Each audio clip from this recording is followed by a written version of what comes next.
ini tidak banyak diketahui orang mungkin ya, karena saya termasuk orang yang sangat cukup dekat dengan beliau ya. Ya. Tidak banyak orang yang memiliki keteguhan hati dan kesabaran seperti beliau ya.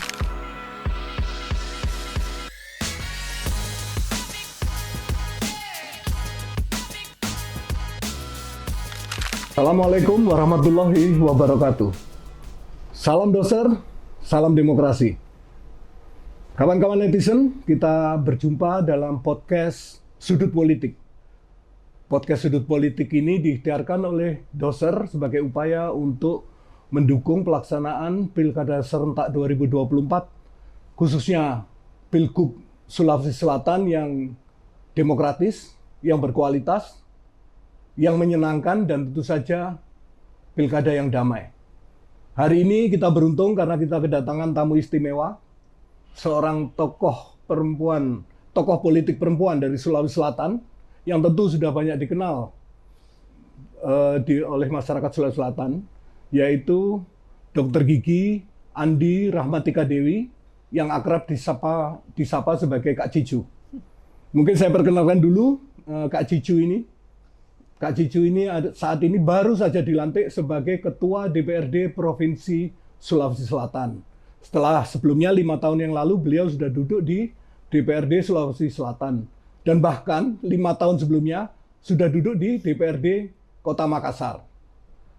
Hebatnya Kak Cicu ini, beliau juga dipercaya oleh Nasdem, Partai Nasdem, menjadi Ketua DPD Partai Nasdem Kota Makassar.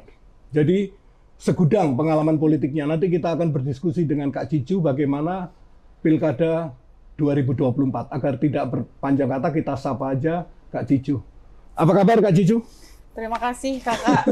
Assalamualaikum warahmatullahi wabarakatuh. Waalaikumsalam. Untuk seluruh netizen Sudut Politik Ya. yang mungkin sedang menonton kita sedang berpodcast ria ini. Sehat ya Kak ya? Alhamdulillah sehat. Yang pertama saya ucapkan selamat atas pelantikan sebagai Ketua DPRD Provinsi Sulawesi Selatan. Alhamdulillah dikasih Ya. amanah yang cukup besar. Cukup besar ya. Mudah-mudahan bisa dijalankan sesuai dengan aturan yang ada. Amin. Ngomong-ngomong Kak Cicu, Iya. ada rasa yang berbeda nggak dilantik sebagai Ketua DPRD atau dibandingkan dengan anggota DPRD biasa? Tentu jauh ya bedanya ya. Oh gitu ya? Yang satunya jadi anggota biasa, yang satunya jadi pimpinan di satu DPR gitu ya, Iya. yang seluruh Sulawesi Selatan. Iya. Artinya suatu kepercayaan amanah yang luar biasa dari kurang lebih 6 juta penduduk Sulsel, Iya. ketua DPR cuma satu. Perempuan pula? Alhamdulillah, alhamdulillah. Iya. Tentu Sangat berbeda lah rasanya. jelas berbeda ya Kak Cicu Jelas ya. berbeda. Tapi artinya Kak Cicu siap ya dengan Insya Allah. dengan amanah yang diberikan Insya Allah. masyarakat Sulawesi Selatan ini ya. Insya Allah. Penugasan dari partai dan amanah dari masyarakat, mudah-mudahan bisa kami jalankan sebaik mungkin, sesuai dengan aturannya, dan mudah-mudahan bisa memperjuangkan apa yang menjadi kebutuhan masyarakat Sulawesi Selatan. Amin. Kak Cicu, kalau boleh tanya nih, pernah nggak sih terlintas dulu, mungkin saat masih sekolah, kuliah, Ya. bahwa nantinya suatu saat akan duduk di Ketua DPRD Sulawesi Selatan? Nggak pernah sama sekali terlintas. Ini pertanyaan yang cukup sering saya dapat, karena Iya. kebetulan disiplin ilmu saya itu kedokteran gigi. Iya, Saya itulah. dokter gigi, Iya. tiba-tiba terjun di dunia politik. Kalau sekarang mungkin sudah nggak terlalu asing ya, orang Iya. yang profesinya, ilmunya apa, tiba-tiba Iya. profesinya apa. Iya. Tapi untuk saya dari tahun 2009 saya jadi anggota DPRD pada saat itu sudah agak sedikit berbeda. Ada orang yang sekolahnya dokter tiba-tiba jadi anggota DPR. Iya. Sama sekali di luar bayangan, di luar harapan yang selama ini ada. Tapi ternyata jalan-jalannya Tuhan, kita dikasih kesempatan, dipercaya untuk mewakili rakyat. Oke, kalau gitu pertanyaan saya satu, Kak Cicu ini siapa mentor politiknya sehingga bisa melangkah sejauh ini? Sebenarnya mentor politik itu secara spesifik tidak ada ya. Iya. Tapi yang paling penting adalah support keluarga. Pada saat saya menentukan pilihan hidup saya, mulai dari saya berkarir sebagai seorang politisi, waktu awal-awalnya saya memilih untuk sekolah menjadi seorang dokter, itu semua tidak lepas dari supporting keluarga. Sehingga keputusan besar apapun yang saya ambil dalam hidup saya pasti minta restu orang tua dulu. Sekarang ada suami, jadi keluarga lah support system yang terbesar buat saya.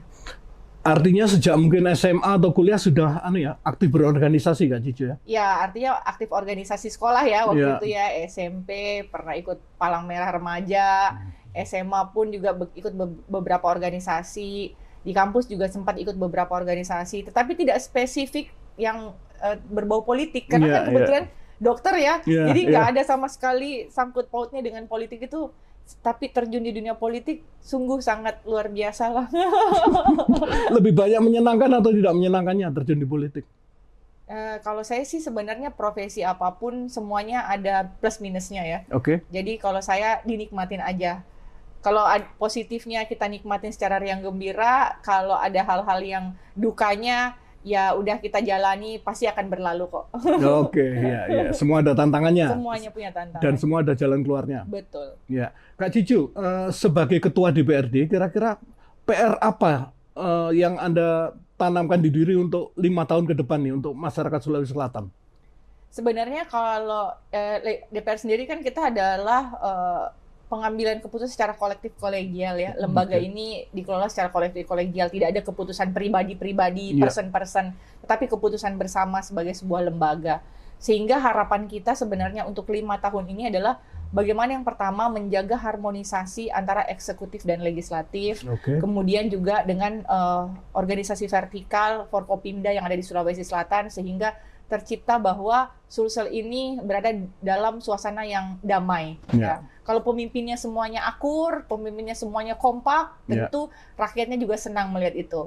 Kemudian yang kedua, tentu saja kita berharap bahwa program-program pemerintah Provinsi Sulawesi Selatan bersama DPR berkolaborasi melahirkan program yang benar-benar dibutuhkan oleh masyarakat. Dalam hal ini tentu saja masyarakat Sulawesi Selatan. Apa sebenarnya kebutuhan mendasar dari masyarakat Sulawesi Selatan yang harus kita penuhi. Nah, itulah harapan kita ke depannya. Makanya dari awal saya bilang yang pertama kita kolaborasi dulu nih antara eksekutif dan legislatif. Kalau dua-duanya akur, tentu bikin program untuk masyarakat akan lebih mudah gitu. Susah kalau nggak akur, Pak. Eksekutif maunya lain, legislatif maunya lain, sehingga masyarakat akhirnya kita tidak tahu apa yang kita bisa perjuangkan untuk mereka. Jadi yang paling pertama adalah bagaimana kita berkolaborasi bersama lah antara eksekutif, legislatif, dan seluruh Forkopimda yang ada di Sulsel untuk memikirkan program yang terbaik, yang paling tepat, yang paling dibutuhkan.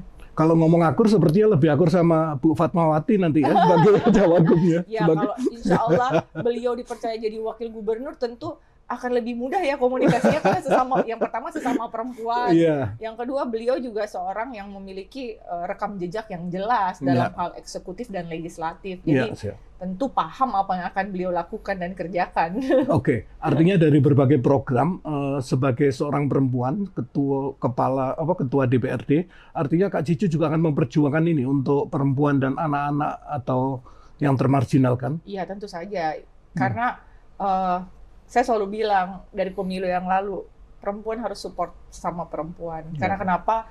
Yang pertama, ternyata jumlah penduduk di Sulawesi Selatan lebih banyak perempuan dibanding laki-laki ya. Gitu tentu ya? saja dari segi kebutuhan, tentu pasti mereka membutuhkan kebutuhan yang jauh lebih besar daripada laki-laki. Tetapi saya tidak mau bicara mendikotomikan antara laki-laki dan perempuan. Semuanya akan kita layani sebagaimana mestinya. Tetapi tentu saja beberapa persoalan-persoalan yang memang banyak menyangkut soal perempuan terkait kesehatan, pendidikan, kemudian juga bagaimana mereka mendapatkan layanan dalam hal pemberdayaan masyarakat, kemudian juga hal-hal lain yang memang sangat dibutuhkan oleh perempuan. Ya, satu contoh deh, saya akhirnya jadi panjang, nggak apa-apa ya. Kalau kita bicara soal kesehatan, tentu saja penyakit kanker payudara, kanker serviks itu cuma ada di perempuan, tidak ada di laki-laki, sehingga butuh penanganan ekstra untuk hal tersebut. Makanya kalau kita bicara tentang kebutuhan kesehatan, tentu perempuan harus lebih diperhatikan karena ada penyakit-penyakit tertentu yang menyerang organ reproduksi mereka yang tidak akan diserang oleh laki-laki. Ya itu contoh kecil aja ya. Contoh kecil, supaya nggak dibilang bahwa kalau perempuan belainnya soal program perempuan aja. Padahal nggak kayak gitu. Sebenarnya kita maunya semua masyarakat bisa terlayani, tetapi tentu ada kebutuhan yang khusus untuk perempuan yang perlu kita perhatikan. Siap. Oke, Kak Cicu, sekarang balik lagi karena kita sebentar lagi mendekati pilkada ya. Betul. Pilgub Sulsel. Betul. Nah, Bawaslu pada 26 Agustus 2024 baru saja itu melansir tentang peta kerawanan di pemilu. Nah, ada 5 provinsi yang masuk kategori rawan tinggi. Nusa Tenggara Timur, Kalimantan Timur, Jawa Timur, Sulawesi Selatan, dan Sulawesi Tengah. Jadi Sulsel termasuk dari 5 yang rawan tinggi. Betul. Nah, menurut Kak Cicu, apakah memang kira-kira di Sulawesi Selatan yang berpotensi terjadi konflik atau apa menjelang pilkada ini? Kalau sejauh ini ya, saya turun mendampingi kandidat andalan hati ya secara spesifik ya. Okay. Kita lihat sih tidak ada yang terlalu terlihat di lapangan tuh yang terlalu mengkhawatirkan ya sejauh ini ya. Okay. Semuanya bisa terkendali dengan baik, masyarakat pun walaupun berbeda dukungan tetap happy aja, akur-akur aja gitu ya. Jadi kalau saya pikir sih peta kerawanan itu perlu ini lagi deh. Maksudnya saya sih menurut saya ya pendapat pribadi juga. Saya rasa Sulsel insya Allah akan aman sampai terakhir sih. Apakah di DPRD ada semacam dari teman-teman yang 85 orang ini bahwa sama-sama untuk mensosialisasikan pilkada damai di Sulawesi Selatan misalnya? Ya tentu saja. Kan dari 85 orang ini berasal dari partai politik yang berbeda ya, dan punya kandidat masing-masing ya. Tetapi sejauh ini kita bisa berdiskusi sama-sama, duduk sama-sama sambil bercanda-bercanda menjagokan kandidat kita masing-masing sambil dicandain gitu. Karena biar bagaimanapun setelah pesta demokrasi selesai kita akan tetap satu rekan kerja, yang bertetangga akan tetap bertetanggaan gitu, yang saudara akan tetap bersaudara. Ini kan hanya pesta demokrasi saja gitu. Tidak usah terlalu serius artinya tensinya harus dinaikkan gitu ya. Harus benar mati-matian membela kandidatnya sampai harus berseteru ataupun jadi musuhan. Kalau orang Sulsel bilang bombean. Apa itu, Pak? Bombe itu musuhan. Hanya gara-gara beda pilihan. Jangan baku bombe, hanya beda pilihan. Dari pernyataan Kak Cici yang menarik adalah bahwa kami sesama politisi bisa saling canda, saling ketawa. Nah, itulah mungkin yang perlu disampaikan ke masyarakat. Betul. Bahwa pilkada ini ya hanya pesta. Teman saya bilang, Kak, bahwa pesta itu lainnya ya kita sambut dengan gembira, dengan sukacita. Tidak perlu masa pesta kita jadi bermusuhan, ya kan, Kak ya? Jadi saya nih kakak kalau pergi kampanye bersama Andalan Hati, kita selalu sampaikan bahwa ayo kita berpilkada ini dengan riang gembira, politik riang gembira. Namanya aja pesta demokrasi. Jadi kita yang ikut pesta harus riang gembira. Happy. Jangan ada ujaran kebencian, jangan ada hoax. Silakan kita berperang secara lewat gagasan, ide gitu. Tidak perlu ada hal-hal seperti black campaign atau yang lain-lain, fitnah dan lain-lain, saling menjelekkan satu sama lain. Dan alhamdulillah sejauh ini saya mendampingi kandidat Andalan Hati, tidak pernah sekalipun pada saat beliau menyampaikan orasi politik menjatuhkan atau menjelekkan kandidat yang lain. Tidak pernah. Karena saya ini termasuk orang yang selalu mendampingi ya, hampir di setiap kegiatan kampanye saya selalu mendampingi dan tidak pernah satu kali pun baik Pak Andi Sudirman maupun Ibu Hajah Fatmawati Rusdi tidak pernah menjelekkan atau menjatuhkan kandidat yang lain. Beliau selalu menyampaikan ide, gagasan, ajakan untuk mensukseskan pilkada ini dengan politik riang gembira. Kemudian menyampaikan bahwa apa yang sudah mereka lakukan, terutama Pak Andi Sudirman, selama 5 tahun terakhir ini, apa yang sudah dilakukan, bahwa saya ini lebih senang tidak banyak bicara, tapi memperlihatkan bukti yang sudah saya lakukan selama saya menjabat sebagai gubernur. Hal-hal seperti itu yang disampaikan. Jadi, ya kalau saya bilang, kalau Andalan Hati sih sebenarnya tidak pernah ada yang seperti orang sampaikan gitu ya, sejauh ini. Karena saya ini orang yang termasuk selalu mendampingi. Artinya mungkin yang dirilis Bawaslu itu Kak Cicu kan mungkin karena ini kan tidak hanya pilgub tapi ada pilkada yang ada di beberapa kabupaten kota, mungkin ada kabupaten-kabupaten tertentu yang termasuk rawan barangkali. Tapi imbuannya tetap Kak Cicu yakin ya bahwa di kabupaten atau kota mana akan bisa berlangsung dengan kita damai. Doakan Insya Allah ya. Oke Kak Cicu, sebagai Ketua DPD Nasdem Kota Makassar, tentu Anda punya tugas utama untuk memenangkan Andalan Hati karena Ibu Hajah Fatmawati Rusdi adalah usungan dari Partai Nasdem.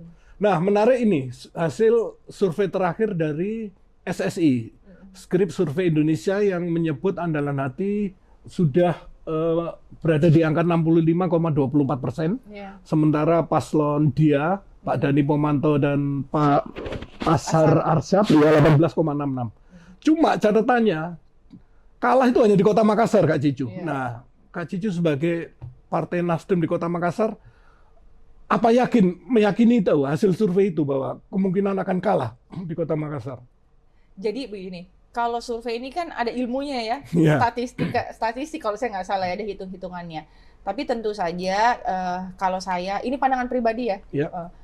tentu kita juga harus lihat samplingnya berapa banyak yang diambil. Itu yang pertama, karena kan yang dipotret adalah satu Sulawesi Selatan. Iya. Jangan sampai dari berapa ribu responden yang diambil di Makassar mungkin hanya sekitar 100 orang gitu ya yang diambil, sehingga yang terpotret hanya capaiannya hanya seperti itu. Tapi kita tidak mempertanyakan dan juga memperdebatkan hasil survei. Bagaimana metodenya? Ya. Tetapi keyakinan kami, insya Allah kami akan kawal Kota Makassar dan bersama teman-teman partai pengusung yang lain, tentu Makassar menjadi perhatian khusus.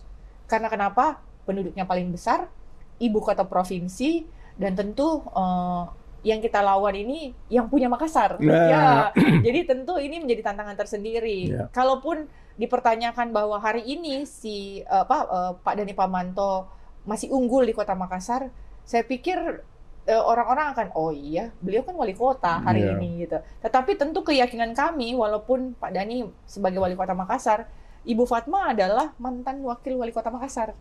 Itu yang pertama. Ya. Beliau sudah punya basis di Kota Makassar. Ya. Kemudian pada pileg yang lalu, beliau juga memenangkan pertarungan sebagai caleg DPR RI Dapil 1 dengan raihan suara yang sangat besar di Kota Makassar. Nah, kemudian yang ketiga, Partai Nasdem sendiri adalah partai pemenang di Kota Makassar. Kami adalah partai pemenang dengan 8 kursi di Kota Makassar, 3 kursi untuk DPRD Provinsi di Dapil Kota Makassar. Jadi keyakinan kami cukup besar. Itu baru dari Nasdem, Pak. Belum dari partai pengusung yang lain. Kami kan ada 10 partai ya. Yeah. Dan itu sedang kita konsolidasikan bersama-sama untuk kita kerja sama-sama yuk di Makassar. Makassar ini adalah mukanya Sulawesi Selatan. Jadi kita harus menangkan Kota Makassar. Itu sudah. Artinya ini kita meyakini insya Allah dengan kerja rame-rame, kerjanya juga secara bersama-sama, kita kolaborasi, kita insya Allah menangkan Kota Makassar. Oh, artinya besar lah keyakinan kami nih. Yakin ya? Yakin, berapa persen kira-kira kalau yakin? Sampai masih kira-kira sebulan lagi? Sebulan ke depan ini kita insya Allah kita sih target, kalau target kan boleh dong. Boleh, ya target namanya kita target ya. 80% Kota Makassar. Insya Allah. Insya Allah.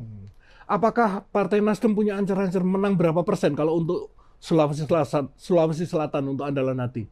02. Sulawesi Selatan kita berharap kalau kita keliling ya kemarin di beberapa kabupaten, kita selalu targetkan kemenangan kita harus di angka 80% di setiap kabupaten yang kita datangi. Ya kita akumulasikan saja ya dari 24 kabupaten gitu. Mudah-mudahan sih 80% bahkan ya. Insya Allah. Ini tidak hanya Partai Nasdem ya, tim pemenangan ya. Iya. Saya nggak enak kalau cuma ngomongin Nasdem. Soalnya kita ada 10 partai. Ya kan Nasdem sebagai partai pemenang di Sulawesi Selatan. Di Sulsel kami partai pemenang. 17 kursi ya. Betul. Di Makassar juga kami partai pemenang. Tapi tentu saja kami memang juga berharap dan sedang kami lakukan untuk berkolaborasi dengan semua partai pengusung, relawan dan lain-lain lah. Artinya ini mesin Partai Nasdem di Sulawesi Selatan akan bergerak penuh untuk mendukung Bu Fatmawati ya. Tentu kader bos. Kader kita, kebanggaan kita. Tentu kami akan kerja keras untuk kemenangan ini karena kebanggaan kan buat kita Ibu Fatma selain kader, beliau perempuan. Jadi kalau insya Allah rezekinya duduk sebagai wakil gubernur, sejarah lagi buat Sulawesi Selatan. Pertama kali wakil gubernur perempuan yang ada di Sulsel. Dan beliau ini sudah pernah jadi sejarah juga di Makassar. Iya. Apa itu, Bu? Perempuan pertama yang menjadi wakil wali kota di Kota Makassar. Oke, artinya ini naik lagi ya. Naik levelnya dan menjadi bagian sejarah lagi. Iya. Enak tuh kalau umpamanya sudah ada yang mendobrak stigma, ada perempuan, berarti besok-besok perempuan-perempuan yang lain akan punya harapan bahwa saya pasti bisa jadi wakil gubernur karena Ibu Fatma sudah pernah jadi wakil gubernur. Amin. Jadi sebenarnya ini kan yang kita mau, kalau kita perempuan itu melakukan segala sesuatunya supaya kita punya supaya adik-adik, anak-anak kita besok-besok punya mimpi yang sama gitu. Udah bukan di awang-awang lagi gitu. Nggak mungkin lah perempuan mau bisa jadi ketua DPR, nggak mungkin lah perempuan bisa jadi wakil gubernur ya. Kalau ada yang sudah duduk pasti sudah mungkin karena sudah ada. Apalagi Ibu Fatma baru saja diangkat menjadi Majelis Pertimbangan Ya, Partai ya, ya, DPP betul, DPP Partai Partai Nasdem di pusat ya. di pusat, betul. Ya. Seberapa peran Pak Rusdi Mase dalam hal untuk memenangkan Bu Fatmawati sendiri ini nanti kira-kira? Kalau beliau sih luar biasa ya. Ya. Beliau ini, kalau saya bilangnya beliau ini tokoh politik yang sedikit bicara banyak bekerja, Pak. Oh gitu. Nah, karena tanpa banyak berbicara, beliau buktikan bahwa Partai Nasdem hari ini memenangkan pemilu di Sulawesi Selatan dengan 17 kursi. Nggak main-main, Pak, 17. Ya. 17 itu bisa ngusung gubernur sendiri. Ya. Ya, itu yang pertama. Yang kedua, kita mendobrak dominasi Partai Golkar yang selama ini selalu memenangkan pemilu di Sulawesi Selatan. Iya, selama ini dikenal sebagai provinsi kuning. Ya, Sulawesi lumbung. Selatan. Iya, Lumbung Golkar. Iya. Ternyata kita patahkan kali ini, kita menangkan pemilu dan kita memperlihatkan 17 kursi begitu luar biasa loh pokoknya. Luar biasa. Termasuk Saya kerja Kak Cicu ini pasti. Ya, artinya kalau saya kasar doang, Pak, dikit aja. Ya. Pak Rusdi luar Iya. biasa. Pak RMS ini luar biasa karena dibuktikan lewat hasilnya, Pak. Dan tentu saja kalau kita lihat pemilu seperti itu, ya insya Allah pilkada gubernur dan kabupaten kota di seluruh Sulawesi Selatan, tentu kita berharap hasilnya akan sama dengan pemilu yang lalu. Iya. Dan itu semuanya dikomandoi oleh Pak RMS. Pak RMS ya, Kak Cicu. Ini Kak Cicu, sempat ada pertanyaan, Nasdem itu kan 17 kursi, Iya. bisa mengusung calon sendiri. Iya. Kenapa nggak ngusung gubernur sendiri aja waktu itu? Tahu nggak informasi itu Kak Cicu? Tahu, Ya. tentu. Kami jadi partai yang sangat seksi pada saat itu Iya, ya, karena Nasdem bisa mengusung sendiri, nggak perlu koalisi dengan Iya. partai yang lain. Tapi tentu dengan berbagai pertimbangan, dan pertimbangan ini dihasilkan lewat jalan yang cukup panjang. Tidak dihasilkan putusan ini 1-2 hari, gitu. Tidak, kita bikin beberapa tahapan sampai akhirnya ujungnya kita memutuskan bahwa kita memberikan dukungan kepada Pak Andi Sudirman Sulaiman berpasangan dengan kader yang kita punya yang terbaik juga, Iya. Ibu Hajah Fatmawati Rusdi. Iya. Iya. Sebenarnya menurut Partai Nasdem, hitung-hitungan Partai Nasdem saat itu Sulawesi Selatan ya, di mana kelebihan Pak Andi Sudirman? Apakah karena tingkat elektabilitas atau kinerja? Betul. Jadi tentu saja dari tingkat elektabilitas beliau yang cukup tinggi pada saat itu, kemudian dari rekam jejak yang beliau punya tentu, dan pada saat itu memang Ibu Fatma kita persiapkan untuk maju, salah satu yang kita persiapkan untuk maju di calon wakil gubernur, dan saya pikir ini kesempatan emas gitu. Kapan lagi ada perempuan bisa kita dorong sebagai pemimpin di Sulsel dan berpasangan dengan Andi Sudirman Sulaiman, saya pikir ini akan sangat melengkapi gitu. Iya. Jadi ini mudah-mudahan sih hasilnya seperti yang kita inginkan lah ya. Amin. Nah ini sekarang mungkin lebih ringan, lebih santai. Kak Cicu ini kan sepertinya deket banget sama Ibu Fatmawati. Iya. Kapan kenal Ibu Fatma pertama kali? Wah, kalau kenal sudah cukup lama ya, bukan baru hari-hari ini saja. Sudah cukup lama karena beliau ini kan istri dari Pak Rusdi Mase. Iya. Kemudian beliau tarung di Kota Makassar di tahun 2020 sebagai calon wakil wali kota. Iya. Kami adalah pendamping dan juga tim yang melekat di beliau. Kemudian kita masuk di Pileg 2024 yang lalu, dan sehari ini di Pilgub. Jadi panjang perjalanan. Sejak 2021 itu? Iya, 2021. Mulai kenal Bu Fatma? Sebelumnya sudah kenal, tapi tidak dalam kontestasi politik. Sebagai keluarga, karena beliau adalah istri dari Pak Rusdi Mase, ketua kami di Nasdem. Tapi akhirnya, kan beliau punya jabatan sebagai wakil bendahara umum DPP. Partai Nasdem. Jadi di pusat tempatnya beliau. Jadi jarang turun ke Sulsel. Tapi kan di agenda-agenda Partai Nasdem beliau selalu hadir, sehingga kita ada kedekatan sebagai bagian dari keluarga besar Nasdem. Sampai akhirnya di tahun 2020 beliau ditugaskan untuk maju sebagai wakil wali kota, calon wakil wali kota. Disitulah kedekatan itu mulai dengan teman-teman di Nasdem Makassar, karena kan majunya di Makassar di pilkada, kemudian nyaleknya kemarin dapil 1 kota Makassar lagi. Jadi rasanya sudah seperti keluarga lah untuk kita. Gitu ya. Kak Cicu, bagaimana Anda melihat sosok Ibu Fatmawati Rusdi secara personal? ini tidak banyak diketahui orang mungkin ya, karena saya termasuk orang yang sangat cukup dekat dengan beliau ya. Ya. Tidak banyak orang yang memiliki keteguhan hati dan kesabaran seperti beliau ya.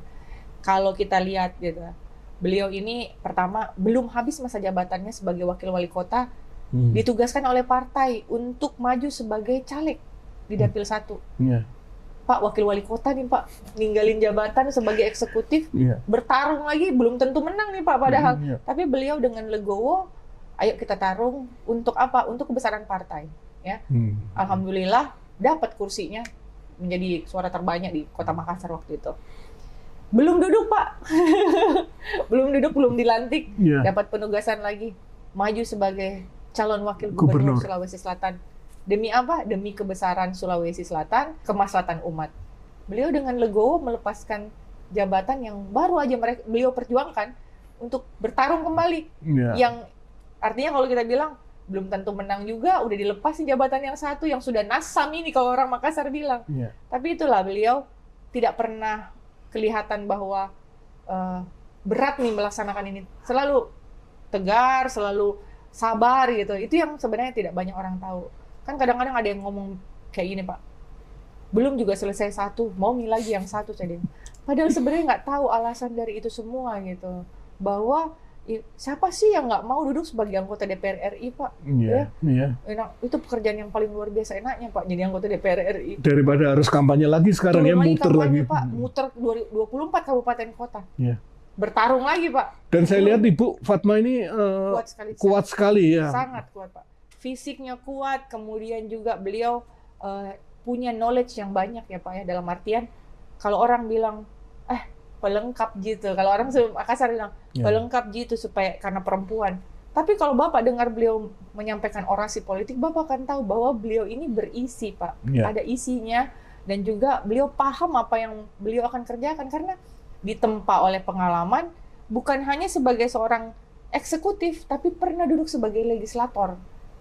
Pernah jadi anggota DPR RI di tahun kalau nggak salah 2014 atau 2009. Jadi kaya akan pengalaman Pak, dan seorang ibu pula. Jadi paham benar apa yang dibutuhkan oleh perempuan di Sulawesi Selatan dengan anak 5 ya Pak ya.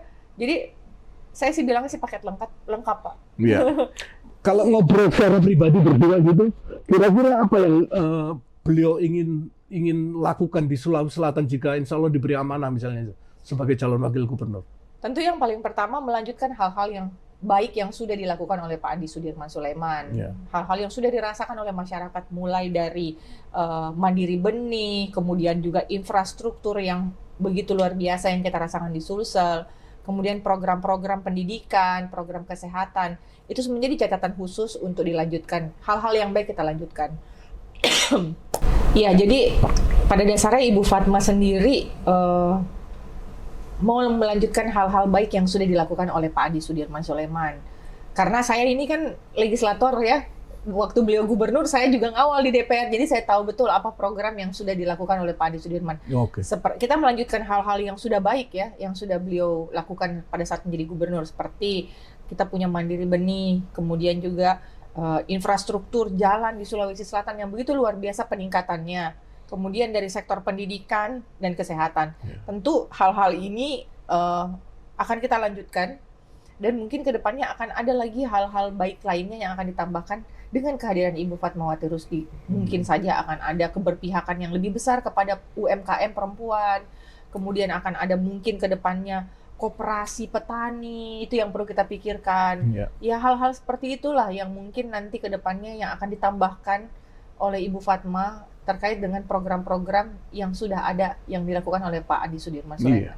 Kalau ngomong pendidikan tadi, saya kemarin baca bahwa Sulsel di tahun 2023 ketika Pak Andi Sudirman itu siswa-siswi SMA Sulsel paling 5 besar masuk ke perguruan tinggi negeri. Barangkali mungkin nanti bisa digenjot lagi jika insya Allah Bu Fatma dan Pak Andi Sudirman dan Ibu Fatma dipercaya ya. Jadi saya cerita sedikit, di zamannya Pak Andi Sudirman Sulaiman sebagai gubernur, kita melengkapi hampir seluruh SMA dan SMK yang ada di Sulawesi Selatan dengan alat-alat digitalisasi, smart board, smart school, yang mungkin saja dulu tidak ada di sekolah-sekolah SMA dan SMK, tetapi sejak kepemimpinan Pak Andi Sudirman Sulaiman, sekarang di sekolah sudah punya secara digital ada smartboard-nya, kemudian artinya sudah jauh lebih meningkat. Jadi kalau akhirnya masuk 5 besar, saya rasa itu bukan sesuatu hal yang luar biasa karena kita memang melengkapi kebutuhan siswa SMA dan SMK yang ada di Sulsel. Dan itu akan kita tingkatkan, insya Allah di periodisasi beliau nanti pada saat terpilih kembali. Oke. Tentu nanti akan jadi 3 besar. Bukan cuma 5, Amin. 3 besar. Kalau gitu bisa ya. tertinggi ya Bu ya. Insya Allah. Sulsel tertinggi. Siswa-siswinya masuk PTN, Perguruan Tinggi Negeri. Oke, Kak Cicu, apa pesan Anda terhadap masyarakat Sulawesi Selatan menjelang Pilgub Sulawesi Selatan 2024 nanti? Pesannya, mari warga Sulawesi Selatan kita sambut pesta demokrasi ini secara riang gembira. Mari kita beradu gagasan, beradu ide, program yang terbaik untuk masyarakat Sulawesi Selatan. Apa yang paling dibutuhkan, apa yang paling diinginkan oleh masyarakat. Jangan kita saling menyakiti satu sama lain dengan hoax dan juga fitnah ya. Kemudian juga kita ini semua bersaudara, ya. Jadi apapun pilihan kita, persaudaraan tetap kita jaga, silaturahmi tetap kita jaga, dan biarkan para calon-calon kita ini memperlihatkan kemampuan mereka untuk meyakinkan pemilih yang ada di Sulawesi Selatan bahwa beliau-beliau adalah calon pemimpin terbaik. Insya Allah kita doakan kita punya wakil gubernur perempuan pertama di Sulawesi Selatan. Amin. Pada saat Ibu Fatmawati Rusdi bisa duduk sebagai wakil gubernur. Amin. Amin. Ya. Satu lagi, Kak Cicu, kalau ada misalnya tagline Save Sulsel itu apa yang ada dalam gambaran Anda? Save Sulsel kayak ada bencana alam gitu ya. Gitu ya. Kalau seperti ada bencana alam yang ada terjadi di Sulsel gitu ya. Padahal Sulsel baik-baik saja. Artinya tidak ada hal yang luar biasa yang terjadi di Sulsel, nggak ada bencana apa dan lain-lain. Jalan lebih bagus. Betul, jalan jauh. Siswa-siswi masuk PTN lebih bagus. Benar. Tidak ada hal yang begitu luar biasa yang terjadi di Sulsel. Kalaupun ada isu-isu yang digiring terkait beberapa hal tertentu, mungkin dia nggak tahu cerita sebenarnya. Gitu. Ya nanti kita bikinkan sesi khusus, kita bicara soal isu yang sangat digarap secara khusus bahwa ini dan itu. Padahal itu tidak seperti itu. Saya cuma mau bilang Andi Sudirman itu sebagai seorang pemimpin, beliau jarang sekali menyampaikan aib pemimpin yang dulunya. Dia sangat menjaga itu bahwa kami adalah satu kesatuan gitu. Saya tidak akan menjelekkan pemimpin sebelum saya gitu. Apapun yang sudah mereka tinggalkan dan saya lanjutkan, akan saya lanjutkan secara baik sesuai aturan, tapi tidak akan saya buka aib pemimpin yang sebelumnya gitu. Itu yang saya strength point-nya di situ, Pak. Pak Andi Sudirman itu tidak pernah menjelek-jelekkan pemimpin sebelum dia. Padahal dia yang dapat. Artinya Pak Andi Sudirman pernah bilang nggak penting siapa yang memulai, yang penting siapa yang menyelesaikan. Misalnya contohnya kereta api yang di Baru itu. Jadi betul. Dari dulu mangkrak, tapi setelah beliau jabat, yang penting jalan aja dulu. Mau panjang, mau penumpangnya ada, yang penting jalan dulu. Jangan sampai ada program besar yang mau dibawa ke daerah kita, gitu ya, yang tidak semua orang bisa dapat. Provinsi lain mau sekali, daerah lain mau sekali. Ternyata kita dikasih secara gratis nih. Kita yang nggak mau. Aduh, gimana itu ceritanya kayak gitu? Dan itu sudah dilakukan Pak Andi Sudirman ya? Seperti kereta api itu. Pemimpin di Sulsel yang seperti itu menolak program yang sebenarnya sangat bermanfaat untuk masyarakat. Selain prestasi, bagaimana Anda melihat sosok Pak Andi Sudirman sendiri sejauh ini sebagai pemimpin? Beliau ini pemimpin milenial, Pak. Oh gitu ya? Seumuran sama saya. Pemimpin milenial. Jadi bangganya kita nih kaum milenial kalau ada pemimpin yang lahir, ternyata kaum milenial gubernur kita ya, anak muda yang punya visi besar gitu. Dan sangat sederhana ya. Pak Andi Sudirman Sulaiman itu sangat sederhana. Beliau selalu sampaikan jabatan ini kayak daki aja. Hidup ini ganti-gantian. Hari ini saya jadi pejabat, besok saya jadi orang biasa gitu. Hal yang seperti itu luar biasa buat saya. Itu kesederhanaannya beliau ya. Dan keluarganya tentu sangat sederhana, dan itu yang saya bilang, tidak pernah menjelek-jelekkan orang lain. Itu yang penting ya, Itu paling bagus. Kak Cicu ya. Ya karena kan banyak kalau lagi pilkada begini Pak, Enak banget nyalain yang ngata-ngatain orang tuh enak gitu Pak. Tapi beliau tuh nggak pernah. Iya. Sampai ada satu momen saya ditanya soal persoalan yang disangkut-sangkutan kepada beliau. Saya yang akhirnya jawab Pak. Karena beliau nggak mau jawab. Jadi saya yang jawab itu. Karena kebetulan di proses itu saya ada sebagai anggota DPRD Sulsel, sehingga saya paham apa yang terjadi di dalam. Bisa diceritakan apa itu? Terkait dengan utang yang selama ini yang ditinggal dan lain-lain. Bagaimana sebenarnya Kak? Bisa dijelasin sedikit aja? Saya cuma mau sampaikan bahwa kita mengalami masa COVID selama 2 tahun. Oke. Ya. Pada saat itu 2 tahun masa COVID, yang pada saat itu beliau hanya sebagai seorang wakil gubernur Pak.